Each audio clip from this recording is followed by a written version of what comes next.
মমতা বন্দ্যোপাধ্যায়ের সরকারের প্রতি সম্পূর্ণভাবে যাকে বলে বীতশ্রদ্ধ সেই ধরনের পরিস্থিতি তৈরি হয়েছে এবং আমার বিশ্বাস মানুষ এবার দুহাত তুলে ভারতীয় জনতা পার্টিকে সমর্থন করবে। যে অসমের মতো যদি কেন্দ্রের পাঠানো টাকাকে চা বাগানের উন্নতির জন্য করতে হয়, ব্যবহার করতে হয়, তাহলে পরে অবশ্যই এখানে ডবল ইঞ্জিন সরকার দরকার। ডবল ইঞ্জিন সরকার ছাড়া এটা সম্ভব নয়। ঝামেলা হচ্ছে একটি রাজ্যে, তার নাম হচ্ছে পশ্চিমবঙ্গ, যেখানে এমন একজন পাগলাটে মুখ্যমন্ত্রী বসে আছেন যার নাম মমতা বন্দ্যোপাধ্যায়।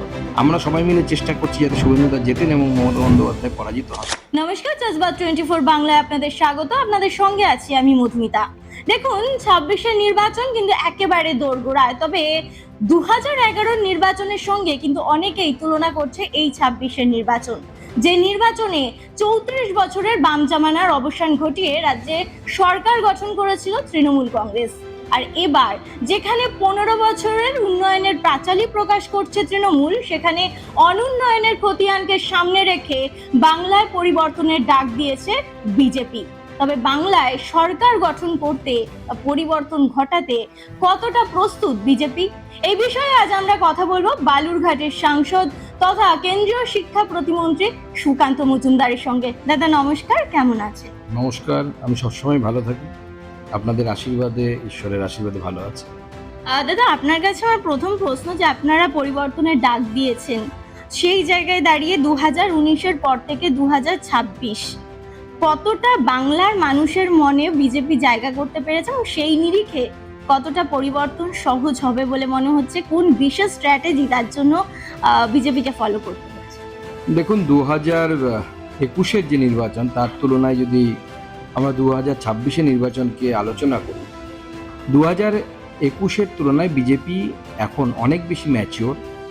আমাদের কার্যকর্তা, আমাদের কর্মী, আমাদের নেতৃত্ব, যারা জেলা মণ্ডল স্তরে নেতৃত্ব দেন, তারা অনেক বেশি আগের থেকে রাজনৈতিকভাবে অনেক বেশি শিক্ষিত এবং তারা ভোট কিভাবে করাতে হয় কিছুটা জানে এবং কিছুটা শিখেছে। তো সব মিলিয়ে আমি যদি দেখি, তার সাথে মানুষের তৃণমূল কংগ্রেস অর্থাৎ মমতা বন্দ্যোপাধ্যায় সরকারের প্রতি বৃত্তৃষ্ণা স্পষ্ট করছে যে মানুষ চাইছে যে একটা পরিবর্তন হোক এবং সেই পরিবর্তনটা যে প্রকৃত পরিবর্তন যাকে বলে সেই প্রকৃত পরিবর্তন হোক। 11 সালে যে পরিবর্তন হয়েছে, আপনারা যদি শিল্প থেকে শুরু করে, শিক্ষা থেকে শুরু করে সমস্ত কিছুতে যদি প্যারামিটার দিয়ে আমরা দেখি, তাহলে দেখব যে 21-এ যে জায়গায় আমরা 11-তে যে জায়গায় ছিলাম বামফ্রন্ট আমলে, এখন হয় সেই জায়গাতে আছি, একই জায়গাতে আমরা মৃতকাল করে যাচ্ছি, লেফট রাইট পা উঠছে নামছে, এগোচ্ছে না, একই জায়গায় মৃতকাল করছি, অথবা তার থেকে অনেকটা নিচে নেমে গেছি। যেমন ধান উৎপাদনে আমরা 1 নম্বর ছিলাম, এখন আমরা 4র্থ স্থানে এসে গেছি।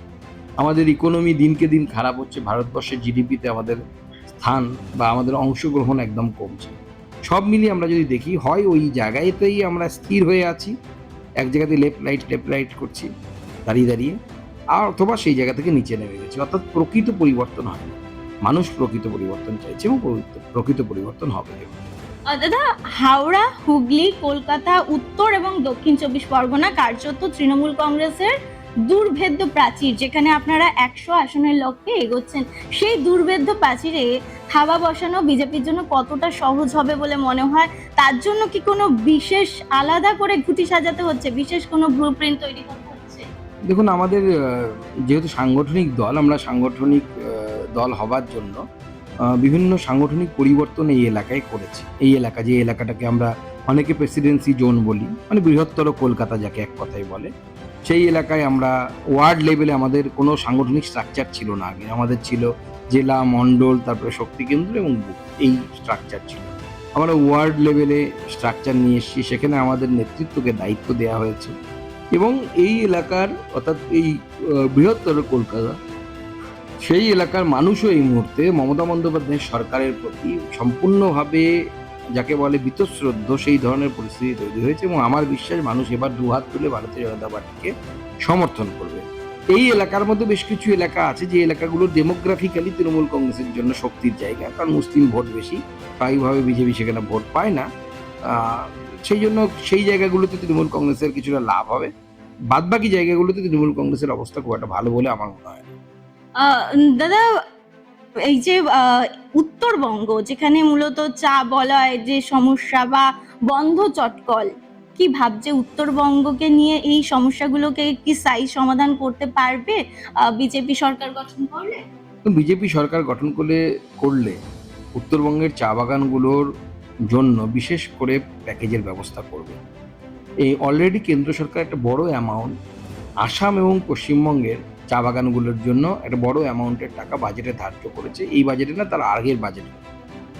সেই টাকার ইউটিলাইজেশন আসাম করে ফেলেছে, অসম সরকার করে ফেলেছে। কারণ ওখানে বিজেপি সরকার আছে, ডবল ইঞ্জিন সরকার। এখানকার সরকার এখনো পর্যন্ত কোনো প্ল্যানিংও করেনি, সেই কেন্দ্রের টাকা নেয়ও নি। সেই কেন্দ্রের টাকা নিয়ে বাগানগুলোর যারা চা শ্রমিক তাদের যে উন্নয়ন প্রয়োজন, সেই উন্নয়নের কোনো কাজই এই সরকার করে। সেই জন্যই তো আমরা বারবার বলছি যে অসমের মতো যদি কেন্দ্রের পাঠানো টাকাকে চা বাগানের উন্নতির জন্য করতে হয়, ব্যবহার করতে হয়, তাহলে পরে অবশ্যই এখানে ডবল ইঞ্জিন সরকার দরকার। ডবল ইঞ্জিন সরকার ছাড়া এটা সম্ভব নয়। ডবল ইঞ্জিন সরকারই এটা শুধুমাত্র পারে। ঠিক সেরকমই চটকলগুলো, এখন চটকল যে জায়গায় পৌঁছে গেছে, চটের বস্তার ডিমান্ড এখন সীমিত হয়ে গেছে। তাকে ডাইভার্সিফিকেশন কিভাবে করা যায়, তার প্রোডাক্টের অন্য কি তৈরি করা যেতে পারে, চটকলগুলোকে কিভাবে সার্ভাইভ করা যেতে পারে, এটা একমাত্র কেন্দ্র সরকার এবং রাজ্য সরকার দুজনে মিলে যদি কাজ করে, ডবল ইঞ্জিন সরকার যার কথা আমরা বলছি, তাহলে পরেই একমাত্র এগুলোর সমাধান সম্ভব, নচেৎ সমাধান সম্ভব না। দাদা, এসআইআর নিয়ে আপনারা কি ভাবছেন? এসআইআর বিজেপিকে ভোট বাক্সে কতটা সুফল এনে দিতে পারেন? কারণ একদিকে যখন আপনারা বলছেন যে বাংলাদেশি অনুপ্রবেশকারীদের বন্ধ করতে হবে আসা, তখন কিন্তু বারবার বিজেপি বিরোধী যে দল তাদের পক্ষ থেকে বারবার বলা হচ্ছে যে আপনারা নির্বাচন কমিশনের সঙ্গে আঘাত করেছেন, ইচ্ছাকৃতভাবে নাম বাদ যাচ্ছে। এই এই নিরিখে আপনি কি বলবেন যে এসআইআর এ কতটা লাভবান হবে বিজেপি? দেখুন, প্রথম কথা হচ্ছে আমি ব্যক্তিগতভাবে মনে করি যে স্যার আমাদের বিজেপি বা কোনো রাজনৈতিক দলের লাভ লোকসানের থেকে অনেক বড় বিষয়, এটা দেশের বিষয়। কারণ আমাদের দেশের জন্মলগ্ন থেকে, মানে এই আধুনিক ভারতের জন্মলগ্ন থেকে ভারতবর্ষের নাগরিককে এই বিষয়ে কোনো সঠিক কোনো ব্যবস্থাও নেই, কোনো কার্ডও নেই যেটা দিয়ে আপনি ক্লেম করতে পারেন। এক পাসপোর্ট হলে বলা যায় যে আমি ভারতবর্ষের নাগরিক, বাকি সেরকম কোনো কার্ড বা কিছু নেই, বা কোনো লেখাজোকা নেই দেশের কাছে যে আমার দেশের নাগরিকের সংখ্যা কত। এটাকে যদি সহজ ভাষায় ব্যাখ্যা করতে হয় তাহলে এরকম বলতে হয় যে আপনার বাড়িতে কত লোক আছে আপনি জানেন না। ভারতবর্ষে শুরু থেকে এই প্রবলেম বা এই সমস্যা চলে আসছে। ভারতবর্ষের পিপলস রিপ্রেজেন্টেটিভ অ্যাক্ট বলছে শুধুমাত্র ভারতীয় নাগরিকরাই ভোট দিয়ে মুখ্যমন্ত্রী কে হবেন বা প্রধানমন্ত্রী কে হবেন এটা নির্বাচন করতে পারেন, অন্য কেউ পারেন না। তো স্বাভাবিকভাবে নির্বাচন কমিশনকে এই অ্যাক্টের আওতায় কাজ করতে হয়। এই অ্যাক্টের আওতায় যদি কাজ করতে হয় তাহলে নির্বাচন কমিশনকে দেখতে হবে যে কারা ভারতবর্ষের নাগরিক, কারা ভারতবর্ষের নাগরিক নয়। যারা নাগরিক নয় তাদের নাম বাদ যাবে। এবং দেখুন, গোটা দেশে এসআইআর হচ্ছে। বিজেপি শাসিত রাজ্যে এরকম হচ্ছে এরকম তো নয়, তামিলনাড়ুতে হয়েছে, অন্যান্য রাজ্যে, কেরলে হচ্ছে। কোনো অসুবিধার কিছু নেই, সেখানে কোনো এই ধরনের judicial officer, high court, supreme court কিচ্ছু করতে হয়নি, দিব্যি এসআইআর হয়ে যাচ্ছে। আমি পাঁচটি রাজ্যের মধ্যে দুটো যে রাজ্যের কথা আমি বিশেষ করে উল্লেখ করলাম, দুটো রাজ্যই বিজেপির বিরোধী রাজ্য, কমিউনিস্টরা আছে সেখানে, কেরলে। আর আমি তামিলনাড়ুর কথা বললাম, তামিলনাড়ুতে ডিএমকে আছে, কেরালা মে কমিউনিস্ট, এখানে ডিএমকে, যারা ঘোরতর ভারতীয় জনতা পার্টি, ঘোরতর তৃণমূলের থেকেও বরঞ্চ বেশি বিরোধী আমি বলবো। ওই সেখানে তো কোনো ঝামেলা হচ্ছে না। তাহলে সমস্যাটা কি এসআইআরে, নাকি যে রাজ্যে ঝামেলাটা হচ্ছে শুধু একটা রাজ্যে ঝামেলা হচ্ছে? বিজেপি শাসিত রাজ্যেও ঝামেলা হচ্ছে না, বিজেপির বিরোধী রাজনৈতিক দল শাসিত রাজ্যেও ঝামেলা হচ্ছে না। ঝামেলা হচ্ছে একটি রাজ্যে, তার নাম হচ্ছে পশ্চিমবঙ্গ, যেখানে এমন একজন পাগলাটে মুখ্যমন্ত্রী বসে আছেন যার নাম মমতা বন্দ্যোপাধ্যায়।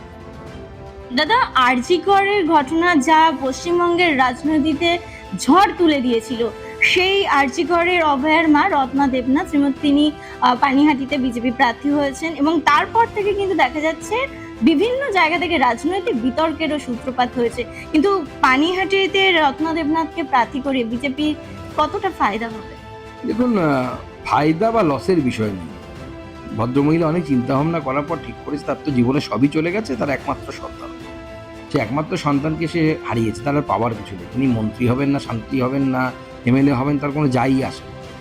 তিনি লড়াইটা লড়তে চান, নান্টু ঘোষের বিরুদ্ধে লড়াইটা লড়তে চান। কারণ এই নান্টু ঘোষ সেই হচ্ছে দুরাত্মা যে তার মেয়ের বডিটাকে পুড়িয়ে দিয়েছিল টাইম মতো, যাতে করে দ্বিতীয়বার আর পোস্টমর্টম না হতে পারে, দ্বিতীয়বার ময়না তদন্ত না হতে পারে। তার বিরুদ্ধে তিনি লড়তে চান, সেই লড়াই করছেন। বাংলার দুর্ভাগ্য এটা যে কেউ তাকে নিয়ে বিভিন্ন রকমের ক্রিটিসিজম করছে। তামান্নার মা কিন্তু সিপিএম এর প্রার্থী হয়েছে। হ্যাঁ, তমান্নার মা সিপিএম এর প্রার্থী হয়েছে, তাকে নিয়ে ক্রিটিসিজম করার ক্ষমতা নেই তো। ক্ষমতা আছে এদেরকে নিয়ে, আমাদের বিজেপিকে নিয়ে ক্রিটিসিজম করতে পারে, কারণ বিজেপি গণতন্ত্রে বিশ্বাস করে, বাদবাকি তো কেউ গণতন্ত্রে বিশ্বাস করে না। আহ, দাদা, শুভেন্দু অধিকারী তিনি ভবানীপুর এবং নন্দীগ্রাম দু জায়গার প্রার্থী হলেন। কি মনে হয় ভবানীপুরে মমতা বন্দ্যোপাধ্যায়ের বিরুদ্ধে প্রার্থী হওয়া অনেকটা সেই বাঘের মুখ থেকে শিকার কেড়ে নেওয়ার একটা প্রচেষ্টার মতো না? কতটা সহজ হবে? না, দেখুন, যেহেতু নন্দীগ্রামে গতবার শুভেন্দু অধিকারী মমতা বন্দ্যোপাধ্যায়কে পরাজিত করেছেন, স্বাভাবিকভাবে এবারও পার্টির টার্গেট যে মমতা বন্দ্যোপাধ্যায়কে ভবানীপুর থেকে চ্যালেঞ্জের মুখে ফেলা এবং পরাজিত করা। সেজন্য পার্টি তাকে দায়িত্ব দিয়েছে। আমরা সবাই মিলে চেষ্টা করছি যাতে শুভেন্দুদা জেতেন এবং মমতা বন্দ্যোপাধ্যায় পরাজিত হন।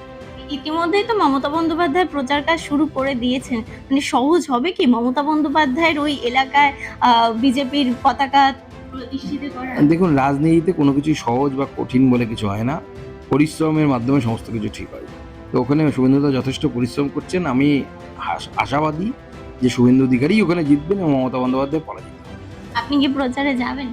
প্রয়োজন হলে অবশ্যই যাবো, শুভেন্দুদার সাথে কাঁধে কাঁধ মিলিয়ে প্রচার করবো। দাদা, বারবার দেখা যাচ্ছে যে এই যে 26-এর নির্বাচন যত এগোচ্ছে রাজনৈতিক তরজা ততই বাড়ছে। তো বলা হচ্ছে যে বিজেপির তো বারবার বিজেপির বিরুদ্ধে যে কিছু কিছু অভিযোগ ওঠে যে বিজেপি বহিরাগত সাম্প্রদায়িকতা করছে, বা ধর্মীয় মেরুকরণ করছে। এই বিষয়গুলো নিয়ে বিজেপি কি ভাবছে? বিজেপিতে কি শুভেন্দু অধিকারী তিনি ছাড়া আর কি কোনো মুখ্যমন্ত্রী পদপ্রার্থীও কেউ আছেন? দেখুন, আমাদের কে মুখ্যমন্ত্রী হবেন এটা পার্টি ঠিক করে, সময় এলে পরে সেটা ঠিক করবে। এবং তার সাথে সাথে যে বিষয়টি আপনি বলছেন যে বিভিন্ন রকমের অভিযোগ আসে, মমতা বন্দ্যোপাধ্যায় এটা পলিটিক্যাল তার গিমিক। এবং দেখলেন আপনারা গত 21-এ নির্বাচন উনি পার করলেন যে বাংলা নিজের মেয়েকেই চাই বলে। আর তারপরে সব নন বেঙ্গলিদেরকে নিয়ে এসে মহারাষ্ট্র থেকে সাকেদু উঠলে তাকে রাজ্যসভার সাংসদ করে দিলেন। এবার মেনকা গুরুস্বামীকে তিনি রাজ্যসভার সাংসদ করছেন, বাংলার বও জানেন না তিনি। এর আগে উনি লোকসভাতে শত্রুঘ্ন সিনহা, ইউসুফ পাঠান এবং তার সাথে সাথে কীর্তি আজাদ, তিনজনকে লোকসভার টিকিট দিয়েছে। তারা বাংলার বও জানে না, বাঙালি নয়। এমনকি জুন মালিয়া, সেও বাঙালি নয়, বাংলা বলতে জানেন, এখন বাঙালি হয়ে গেছেন, কিন্তু অ্যাকচুয়ালি ঝাড়খণ্ডের উনি, ঝাড়খণ্ডের রাজ পরিবারের মেয়ে। তো ঝাড়খণ্ডী বা তখনকার দিনের হিসেবে তিনি বিহারি, তো তিনি এখন বাঙালি হয়ে গেছেন। তো মমতা বন্দ্যোপাধ্যায় এইভাবে বাঙালি সেন্টিমেন্ট তৈরি করে ভোটে জিততে চায়। বাংলার মানুষ এবার বুঝে গেছে, উনি হুইল চেয়ারে ঘুরুন, বেড নিয়ে ঘুরুন, বা বাঙালি যা সেন্টিমেন্ট আনার চেষ্টা করুন না কেন, মমতা বন্দ্যোপাধ্যায়ের এবার রাজনৈতিক যে সন্ন্যাস তার নেওয়ার সময় হয়ে গেছে। রাজনৈতিক সন্ন্যাস নিয়ে উনি মুখ্যমন্ত্রীর পদ থেকে সরবেন, বিজেপির মুখ্যমন্ত্রী শপথ। কিন্তু আজকেও মানবাজারের জনসভা থেকে মমতা বন্দ্যোপাধ্যায় বলছেন যে আমরা দুর্গাপুজো থেকে ঈদ মোবারক সবাইকে নিয়ে চলি, বিজেপি শুধুমাত্র ধর্মীয় মেরুকরণ করছে, শুধুমাত্র নিষেধ করছে। তো এই বিষয়টা কি জনমানুষে তো একটা প্রভাব ফেলতে পারে? সেই বিষয়ে কি ভাবছে বা যারা মুসলিম আছে, কারণ আপনারা যদি বিজেপি যদি সরকার গঠন করে সেক্ষেত্রে পশ্চিমবঙ্গে মুসলিম এবং হিন্দু উভয়কে নিয়েই আপনাদের চলতে হবে। তো সেই জায়গায় স্ট্র্যাটেজি কি হবে, কি ভাবছেন? দেখুন, বিজেপির সেকুলারিজম হচ্ছে প্রকৃত সেকুলারিজম, সর্বধর্ম সমভাব। মমতা বন্দ্যোপাধ্যায় যেটা করেন সেটা হচ্ছে তোয়াজ করেন, তোষণ করেন। মমতা বন্দ্যোপাধ্যায়কে জিজ্ঞেস করুন না, আপনার দুর্গাপুজো থেকে ঈদ কোথায় গেল যখন হরগোবিন্দ দাস আর চন্দন দাস খুন হয়ে গেল? কেন খুন হয়েছে তারা? তারা চুরি করেছিল, ডাকাতি করেছিল, তারা বিজেপি করতো, ধরে নিলাম বিজেপি করাও নয় অন্যায়, তাও তো করতেন না, তারা সিপিএম করতেন বা কংগ্রেসের সাপোর্টার ছিল। তো তখন সেকুলারিজম কেন রক্ষা করতে পারেননি? তসলিমা নাসরিনের বিরুদ্ধে যখন যারা এখানে নেমেছিল তখন সেকুলারিজম কোথায় উবে গেছিল?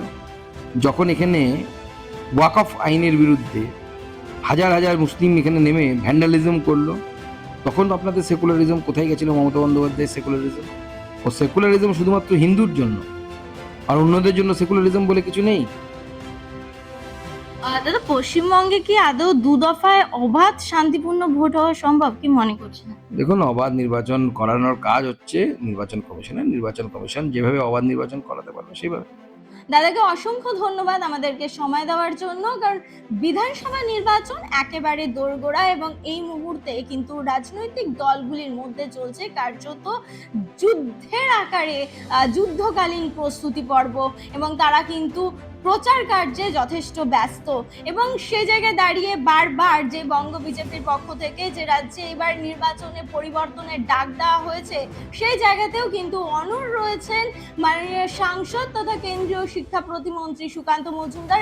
তিনি কিন্তু বলছেন বাংলায় এবার পরিবর্তন হবে, তার কারণ একেবারে তৃণমূল কংগ্রেস সহ মমতা বন্দ্যোপাধ্যায়ের উপরে কিন্তু বীতশ্রদ্ধ হয়ে রয়েছে বাঙালি, এবং সেই কারণে কিন্তু এবার বঙ্গে যে পরিবর্তন হবে সেই বিষয়ে কিন্তু তারা একেবারে নিশ্চিত। এখন দেখার 26-এর নির্বাচনে পশ্চিমবঙ্গবাসী কাকে নির্বাচন করেন। ক্যামেরায় রঞ্জিতের সঙ্গে মধুমিতা সরকারি, রিপোর্ট জাজবাগ 24 বাংলা, কলকাতা।